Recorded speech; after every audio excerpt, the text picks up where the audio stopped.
자, 화재 알림 설비의 문제편. 자, 한번 보겠습니다. 간단하게 적을게요. 이론편에 다 있는 내용이니까 제가 간단하게 한번 보겠습니다. 이거는 제가 뭐 기출 문제는 아니고 제가 문제를 만든 거니까 참고로 뭐 시간 나시는 분들은 좀 봐두시고요. 자, 보겠습니다. 1번은 용어에 대해서 했죠. 제가 이론편에서도 용어를 쓰는 게 나오진 않을 거고, 예, 용어를 쓰라 이렇게 나올 겁니다. 그래서 뭐 화재 알림명 감지기, 그죠? 그 다음에 화재 알림명 수신기, 화재 알림명 중계기, 그 다음에 이제 발신기, 그죠? 그 다음에 화재 알림명 비상경보 장치, 그죠? 그리고 원격 감시 서버, 그리고 공동, 그죠? 공동 부분, 공용 부분, 뭐 이런 내용이 있다는 것을 이론편에서 이제 설명을 드렸고, 자, 그 다음에 2번 문제 보시면 우리가 이제 신호 방식 있죠. 신호 전송 방식. 세 가지가 있죠. 이거는 자탐도 있고 다 동일합니다. 유선식, 무선식, 유무선식이 있다. 그리고 3번 보시면 이거는 여러분들이 이 단답형 말고도 있잖아요. 유선식에 대해 쓰라, 무선식에 대해 쓰라, 유무선식에 대해 쓰라 이렇게도 나올 수가 있습니다. 그렇게 나올 수도 있어요. 자, 그 다음에 3번 문제 보시면 자, 수신기의 적합 기준이죠. 설치 기준이 아니고, 설치 기준은 뒤에 또 문제가 있습니다. 적합 기준 해가지고, 우리가, 화재 알림형 수신기는 화재 알림형 감지기나 발신기를 통해서 신호를 받죠. 그죠? 그리고 설치 지점을 확인해라. 이 말이 뭡니까? 아날로그식이다. 그죠? 우리가 그래서 열하고 연기 타입은 아날로그식으로 해야 된다. 그 말이 뭐다? 그 점포 어디서 불났는지 명확하게 그 주소를 알아야 된다. 그죠? 그게 이제 설치 지점을 알아야 된다. 화재 나면은 그 지점을 확인할 수 있어야 된다 이 말이에요. 자, 그리고 이번은 소방 대상물에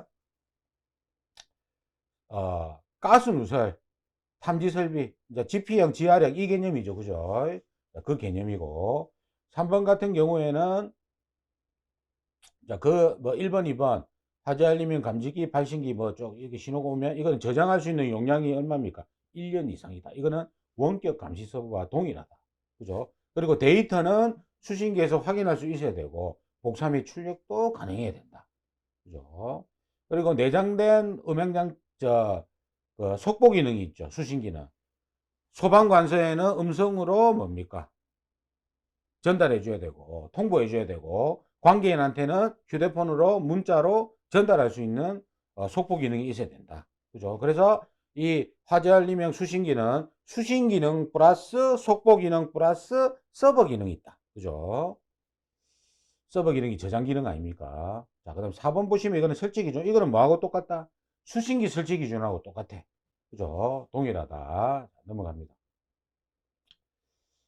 자, 이거는 뭐 참고로 제가 속보기 기능하고 똑같다고 했는데, 그죠? 20초 이내에 3회 이상, 다이얼링 10회, 이런 거는 우리가 필기 때부터 많이 봤던 거 아닙니까? 그죠?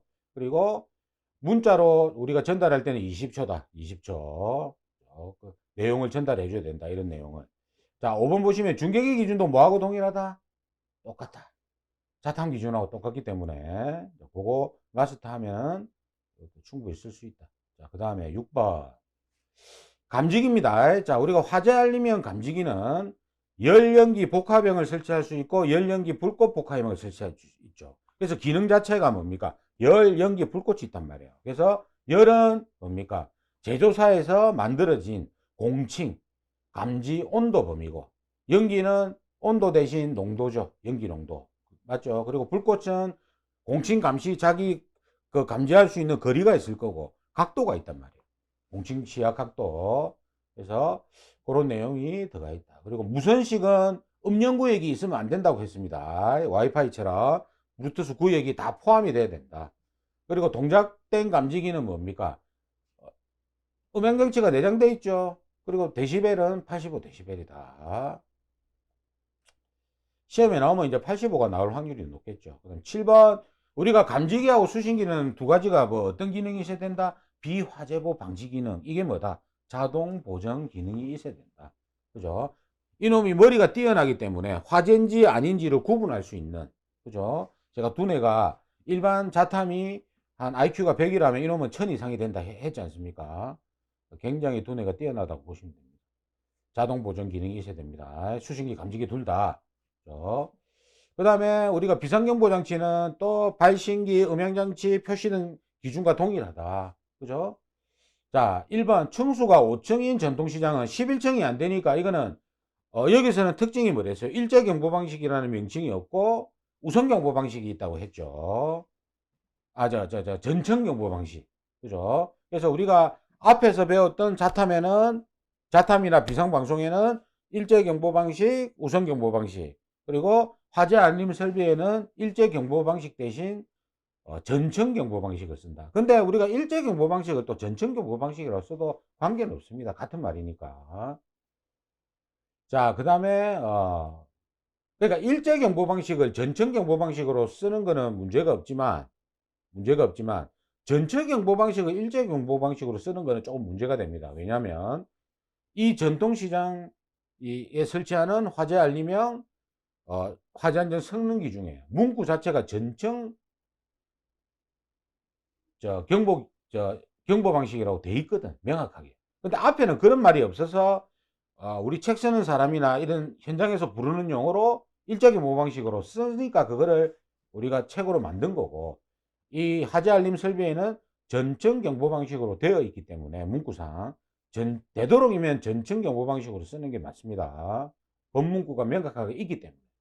앞에는 없어요, 그런 내용이. 자, 층마다 설치하죠. 발신기 기준하고 동일합니다. 수변거리 25m, 추가로 설치할 때는 보행거리 40m 이런 기준이 있었죠. 자, 그리고 이제 발신기 기준하고 다 동일합니다. 밑에 거는.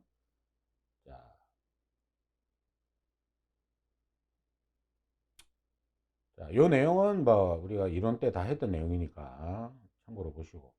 9번 문제 보시면 비상경보 장치 구조 성능 이것도 똑같잖아. 이거. 자, 경종 몇 프로? 80%. 그죠? 자, 그 다음에 음압은 90dB 아닙니까? 그죠? 몇 메다 떨어진 위치에서 1m. 그리고 화재 알림형 감지기하고 그 다음에 발신기하고 연동해라. 그죠? 그리고 둘 이상의 수신기가 설치됐을 때는 뭡니까? 연동시켜야지. 상호 연동시켜야 됩니다. 그죠? 자, 그 다음에, 마지막으로 이제 원격 감시 서버. 자, 우리가 감시 서버를, 업무를 위탁할 때는, 법적으로 이렇게 해란 말이 아니고 권장한다. 이렇게 돼 있죠. 권장한다. 자, 비상전원은 24시간 용량을 확보해야 되고, 그죠? 그리고 1년 이상 저장하는 거, 수신기와 똑같죠. 그리고 확인할 수 있어야 되고, 그 다음에 복사 및 출력도 가능해야 되고, 그리고 임의로 삭제를 하면 안 돼. 그죠? 이거는 이제 문제가 되겠죠. 임의로 만약에 삭제하게 되면 어떤 화재가 났을 때 정확하게 조사할 수 있는 조사기관에서 명확하게 조사를 할 수 없기 때문에, 그죠? 데이터는 원상태대로 놔둬야 된다. 이 말이에요. 그죠? 자, 문제풀이는 뭐 이론편을 정리했으면 요거는 그냥 혼자서도 다 풀 수 있는 거니까. 자, 이거는 여기서 정리하도록